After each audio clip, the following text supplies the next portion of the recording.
अस्सलाम वालेकुम। सुहेल खान अपने यूट्यूब चैनल में आपसे मुखातिब है। नाज़रीन, आज इस्लामाबाद हाई कोर्ट ने साबिक वज़ीर आज़म मियां मोहम्मद नवाज शरीफ की जो एवन फील्ड और अजीजिया रेफरेंस में सजाएं सुनाई गई थी, उसके खिलाफ नवाज शरीफ की अपीलों को मुस्तरद कर दिया है। और इस्लामाबाद हाई कोर्ट ने यह करार दिया कि मियां नवाज शरीफ की मुसलसल मफरूर होने की वजह से इन दरखास्तों को खारिज करने के अलावा कोई ऑप्शन नहीं था। आपको याद दिलाता चलूं कि 2018 में नेब कोर्ट ने एहतसाब अदालत ने मियां मोहम्मद नवाज शरीफ को एवन फील्ड में 10 साल की सजा रेफरेंस में 10 साल की सजा सुनाई थी और 1 साल मजीद सजा सुनाई थी जब वो एंटीग्राफ नेब के साथ ताउन ना करते हुए। इस तरह उनकी जो बेटी है मरीम नवाज, उनको भी 7 साल की कैद सुनाई थी और 1 साल जो है उसको नेब के साथ ताउन ना करने पर 1 साल की मजीद यानी 8 साल। और इस तरह उनके जो दामाद हैं कैप्टन रिटायर्ड सफदर, उनको भी 1 साल की सजा सुनाई थी। बाद में इस्लामाबाद हाई कोर्ट ने उनको रिहा किया था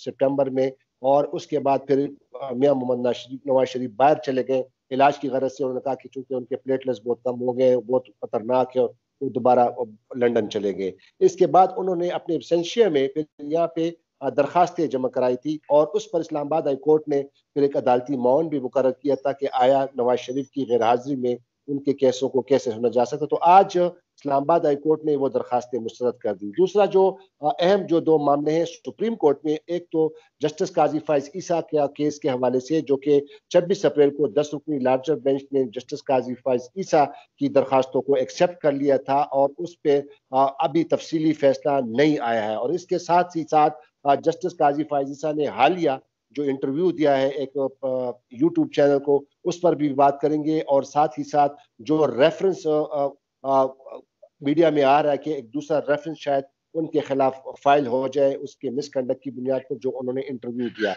और साथ ही साथ गवर्नमेंट की वफाकी हुकूमत की तरफ से जो क्यूरेटिव पिटीशन फाइल की गई थी, जिस पर सुप्रीम कोर्ट के रजिस्ट्रार ने एतराज लगाया था, उस पर अभी तक हुकूमत ने एतराजात को दूर कर लिया, क्या अपील फाइल कर ली है, इस पर भी बात करेंगे। और एक छोटे से एक और मामले पे जो कि इस्लामाबाद हाई कोर्ट के माजूल जज हैं जस्टिस शौकत अजीज सिद्दीकी, उस केस पर भी बात करेंगे। तो इस वक्त मेरे साथ मोहम्मद अजहर सदीक सीनियर एडवोकेट हैं। अजहर सदीक साहब, thank you very much for joining. अस्सलाम वालेकुम जी। अजहर सदीक साहब, इस्लामाबाद हाई कोर्ट ने आज जो परसों जो उन्होंने अपना फैसला महफूज कर लिया था, आज उन्होंने अपना फैसला सुना दिया। इस्लामाबाद हाई कोर्ट ने मियां मोहम्मद नवाज शरीफ की जो अपीलों पर एवन फील्ड और अजीजिया रेफरेंस के में जो फैसला महफूज कर लिया, उस पर आज उन्होंने फैसला सुना दिया। इस फैसले को आप कैसा समझते हैं और अब क्या मियां मोहम्मद नवाज शरीफ पर यह लाजिम हो गया कि अब उनको वापस आना पड़ेगा? इस पर जरा रोशनी डालिएगा। और जब मियां मोहम्मद नवाज शरीफ अगर वतन वापस आते हैं तो क्या उनको फौरन गिरफ्तार किया जा सकता है या नहीं? इस पर जरा तफसील से रोशनी डालिए। हमें याद रखना पड़ेगा कि दो बेसिकली सजाएं मिली हुई हैं दो केसेस में। एक है एवन फील्ड और दूसरा है अल अजीजिया। एवन फील्ड में आपने बिल्कुल बजा फरमाया, 10 साल सजा हुई थी 2018 में, और इनकी अपीलें दायर की थी नवाज शरीफ ने अपनी मौजूदगी में ही, और उन्हीं अपीलों के ऊपर बाकायदा सस्पेंशन हुई थी और इन्हीं अपीलों के ऊपर नवाज शरीफ को जमानत मिल गई थी, नवाज शरीफ को भी, मरियम को भी और सफदर अवान को भी। फिर दूसरे अल अजीजिया के केस में भी आपको याद होगा, मेरिट पे जमानतें वापस ले ली थी, मेडिकल ग्राउंड के ऊपर जमानतें हुई थी, तो अपीलें उनकी मौजूदगी में ही सुनी जा चुकी थी। और अब यहाँ दो ओपिनियन थे यहाँ, यानी अभी इस्लामाबाद हाईकोर्ट ने फैसला ये एक तो करार दे दिया है कि उनकी अपीलें बुनियादी तौर पर तो अदम पैरवी खारिज हुई हैं, लेकिन साथ उन्हें मौका मिल गया है कि वो खुद पेश हो जाएं या पकड़े जाएं, या उन्हें कोई भी हुकाम पकड़ लें उनको, तो उनके पास हक होगा कि वो अपीलें दायर कर सकें। तो इस वक्त जो सजाएं दोनों हैं, वो दोनों की दोनों सजाएं जो हैं वो अब बहाल हो चुकी हैं। और फैसले में ये भी लिखा है कि वो एक बंदा जो जानबूझकर फ्यूजिटिव फ्रॉम लॉ रहे और भागा रहे, तो उसके राइट भी मुतासर होते हैं।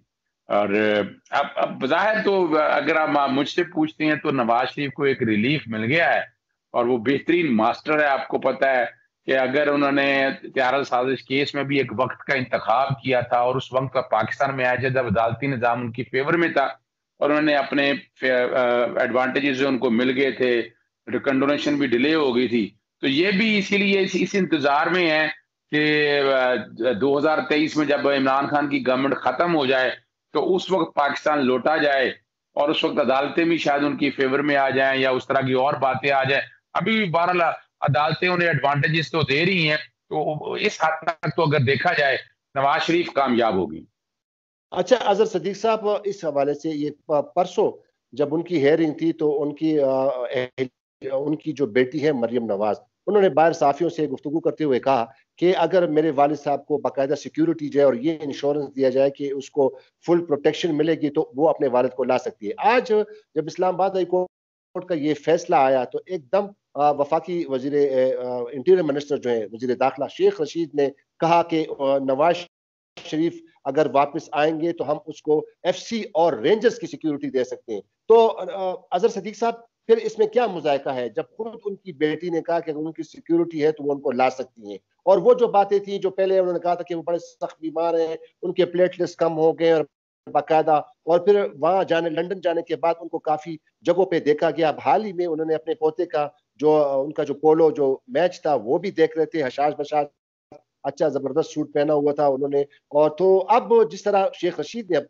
ये बयान दे दिया है, तो क्या आप समझते हैं कि अब नवाज शरीफ को आया अपना सियासी कैरियर को दोबारा उजागर करने के लिए उनको आना चाहिए, या जो उन्होंने जो अभी शेख रशीद साहब ने जो इंश्योरेंस दी है कि वो आ सकते, तो उनको, तो फिर इसमें क्या मुजायका है जब उनको एफसी और रेंजर्स की सिक्योरिटी दी जाती है? और जिस तरह आपने कहा भी और अदालत ने भी कहा है कि अगर वो आते हैं और वो सरेंडर करते हैं अपने आप को गवर्नमेंट को, अपनी अथॉरिटीज को हवाले करते हैं, तो फिर वो अपनी अपील भी जारी रख सकते हैं, उनको यह हक है जो कि कानून जो आइन उसको इजाजत देता है।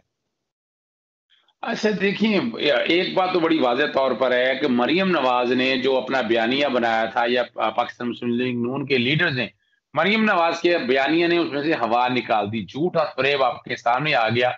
यानी वो बीमार नहीं है। अगर वो बीमार होते तो वो ये साफ कहना चाहिए था कि वो पाकिस्तान नहीं आ सकते। उन्होंने ये बयान उस वक्त दिया जब इस्लामाबाद हाईकोर्ट ने फैसला महफूज कर लिया, और ये भी मैं कह सकता हूँ कि अदालत को पैगाम देना था या जजिस तक पैगाम पहुंचाना था कि नवाज शरीफ पाकिस्तान वापस आ सकते हैं, किसी वक्त भी आ सकते हैं। तो एक तरह का पैगाम देना था वहां, लेकिन अवाम को बेवकूफ बनाना था। और इसके बाद तो अब गुंजाइश को रह नहीं गई है ना। अब तो नवाज शरीफ की जो गुंजाइश है कि मेडिकल ग्राउंड के ऊपर वो बीमार है, जब सेहतयाब हो गए तब आ जाएंगे। अब तो बॉयल डाउन होकर सर्विस पे आगे सिक्योरिटी देने की बात है।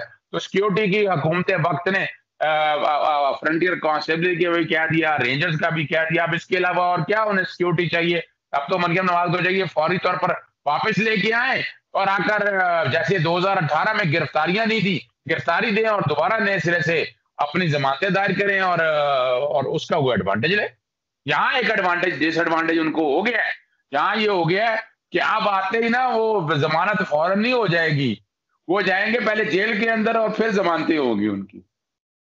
तो अजहर सदीक साहब, अभी जो बहुत जो इतनी सख्त गर्मी और इतना हाई टेम्परेचर है पाकिस्तान का, बहुत जबरदस्त गर्मी पीक पर है, तो मेरा नहीं ख्याल, बहरहाल ये उन पे है। अच्छा दूसरे मौजू पर आते हैं। जस्टिस काजी फाइज ईसा का जो फैसला आया था 26 अप्रैल को सुप्रीम कोर्ट के लार्जर 10 रुकनी बेंच ने, जब जस्टिस काजी फाइज ईसा की अपीलों को मंजूर किया था और उस पर फैसला आया था, और उसके बाद अभी तक अजहर साहब, अभी तक तफसीली फैसला नहीं आया।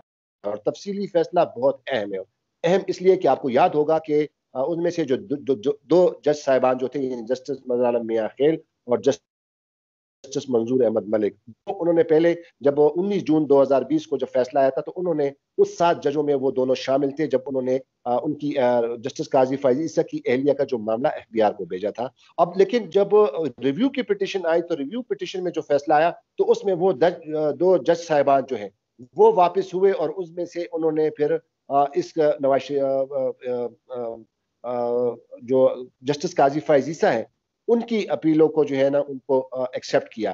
तो अब आप नहीं समझते कि उन दो जज साहिबान, जो कि एक जज तो रिटायर हो गए मंजूर अहमद मलिक, हो सकता है कि उन्होंने अपना अपना जो व्यू पॉइंट है, अपना जो फैसला है वो लिख लिया होगा, लेकिन मज़हर आलम मियां खेल का भी अभी जो उनका जो नोट होगा वो भी बड़ा अहम होगा। इसके बारे में आप क्या कहते हैं? और चूंकि जरा मैं आपको बता दूं कि चूंकि इस वक्त जजों की छुट्टियां हैं, सुप्रीम कोर्ट के जज साहिबान की छुट्टियां हैं, फुल छुट्टियां नहीं है, कुछ जज काम कर रहे हैं, कुछ रजिस्ट्री ब्रांचों में बैठकर केसेस सुन रहे हैं, लेकिन अभी तक चूंकि मेरे ख्याल में, जहां मेरी इतलात है, अभी तक फैसला नहीं लिखा गया है। तो इस पर भी रोशनी डालिए कि कितना ये अहम फैसला है।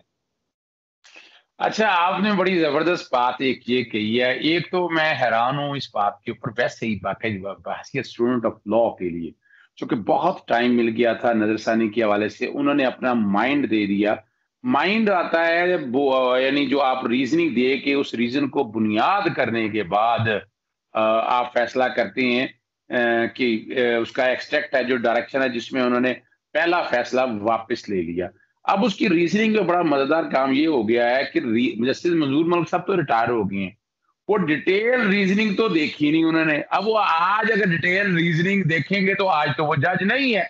अब वो डिटेल रीजनिंग कैसे एग्री करेंगे, ये एक हैरान कुन सवाल है। ऐसा बड़ा कम को वाकया पेश आया होगा। तो एक जज होता है, तो जज की हैसियत से डिटेल रीजनिंग में तो वो उनको मानता है, या अगर उनको सेपरेट नोट देना तो सेपरेट नोट तो अब वो दे नहीं सकते कोई भी, यानी अब तो वो जज है ही नहीं। अब आज की डेट में कोई भी लिखेंगे तो वो जज की हैसियत तो उनकी है नहीं। हाँ, जस्टिस मोहम्मद आलम मियां खेल ने अगर कोई अपनी इनपुट डालनी है, लेकिन जो फैसला दिया गया था गालिबन उसमें जस्टिस मकबूल बाकर साहब ने फैसला लिखा है, उन बाकी ने सारे उनको माना है, कंसीड किया है, या वही फैसले को उन्होंने कहा है कि वो फैसले को हम मानते हैं। तो ये बुनियाद अवेलेबल है। अब डिले होने की वजह हैरान को ना, कोई इतना लंबा कोई बहुत बड़ा काम तो नहीं था, बहरहाल टाइम उनके पास मौजूद है डिटेल रीजनिंग के हवाले से, वरना तो फिर रे हियरिंग की तरफ चला जाएगा। आपको पता है गालिबन 6 महीने का टाइम है, 6 महीने में अगर वो फैसला नहीं आता तो फिर री हियरिंग में जा सकता है, रिव्यू का फैसला। याद रखिएगा, सॉरी, अगर अगर रीजनिंग ना दी हो तो सॉरी, अगर फैसला तहरीर ना किया, वो चूंकि फैसला दे दिया उन्होंने, अब वो डिटेल रीजनिंग देनी है, तो डिटेल रीजनिंग पे मेरा ख्याल है टाइम लिमिट का, मैं जो कहना चाह रहा हूँ कि टाइम लिमिट का शायद इसमें रीजन नहीं है। तो ये फैसला कब देते हैं, किस वक्त आते हैं, लेकिन असल जो बात आपने कहने वाली बात है कि कौम की नजरें बड़ी वाज़ेह तौर पर क्लैरिटी के साथ इन चीजों को देख रही हैं, चीजें वन वे और दी अदर सामने आनी चाहिए। लेकिन एक मैं बात बता दूं, सुहेल खान साहब, असल तो क्रेडिट आपको जाता है जो दूसरा जो इशू आपने साथ उठाया हुआ है, और वो ये है कि जब इंटरव्यू दिया था तो आपने उसी दिन बाकायदा प्रोग्राम हुआ था मेरा और आपका, तो हमने कह दिया था कि नया रेफरेंस बनता है जस्टिस काजी फाजी ईसा के अगेंस्ट, और वो आर्टिकल 5 और आर्टिकल हमने गालिबन 11 की बात की थी, उन दोनों की वायलेशन को सामने रखते हुए अब पता चला है कि रेफरेंस कोई फाइल हो रहा है। लेकिन वहां तक बात नहीं है सिर्फ ये बात, आपको याद होगा कि एफबीआर की रिपोर्ट चाहे साइड पर फेंक दी उन्होंने, लेकिन एफबीआर की रिपोर्ट में 3 सवाल बड़े अहम है। तो वो मैं तो समझता हूँ वो 3 रेफरेंस अलहदा बनते हैं। पहला रेफरेंस तो ये है कि जो बच्चे बाहर पढ़ते रहे हैं, अगर ये पैसा जायदादों के लिए भेजा गया था तो वो पैसे बच्चों ने जो फीसों पे या रहन सहन का खर्चा कहाँ से किया, वो अगर मिसिज ने जो पैसे भेजे थे वो वहां खर्च हो गए तो बच्चों ने वो पैसा कहाँ से खर्च किया। दूसरा, आपको पता है एक ज्वाइंट अकाउंट था जस्टिस काजी फायद ईसा का और सरीना ईसा का, वो जस्टिस काजी फायद ईसा ने भी डिक्लेयर नहीं किया, सरीना जस्टिस काजी फायद ईसा ने अगर डिक्लेयर नहीं किया तो जस्टिस इखलाक हुसैन का 1955 का केस आपको पता है, वहां वो बकायदा रेफरेंस फाइल हुआ और मिसकंडक्ट में चले गए।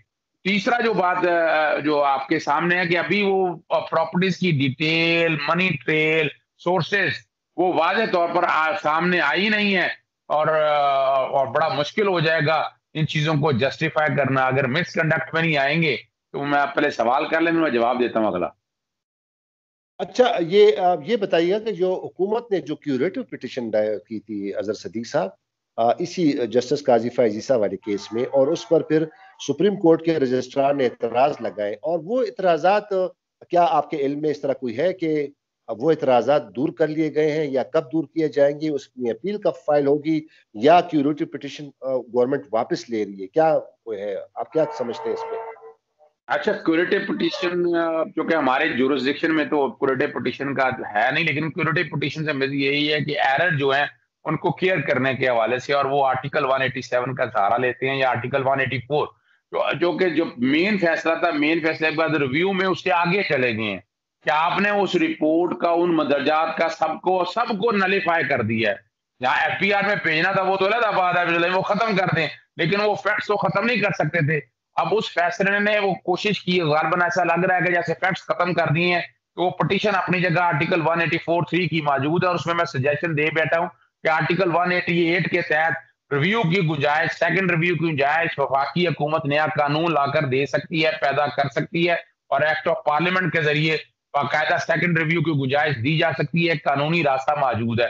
लेकिन यहाँ जो पिटीशन पर जो एतराज़ात लगे थे, आपको पता है जब एतराज़ात लगाए जाए तो रजिस्ट्रार के पास उसके फैसले के खिलाफ अपील दायर की जाती है और 30 दिनों में की जाती है और वो जज एक जज साहब चैम्बर में उस अपील की समाअत करते हैं। उस पर एतराज़ात को सस्टेन करना हो तो सस्टेन कहते हैं एडमिनिस्ट्रेटिव साइड पे, या उन्हें कहा जाता है कि अदालत में फिक्स कर दिया जाए, अदालत में देखा जाए। तो मेरा जहां तक ख्याल है हो सकता है एतराज़ात उन्होंने धीर कर दिया जाए, चूंकि आज का दिन आज 24, मेरा ख्याल है कि आज आखिरी दिन है उनका कि अगर आज तक उन्होंने अपील दायर कर दी तो क्यूरेटिव पिटीशन जिंदा रहेगी, वरना फिर वो एतराज़ात जो है वो अपनी जगह कहीं फाइनलिटी की तरफ ना चले जाए और फिर उनके पास रास्ता बड़ा कम रह जाएगा, जो कि अपना जो under the supreme court rule जितने भी राइट है उन्होंने अपने एग्जॉस्ट कर लिए।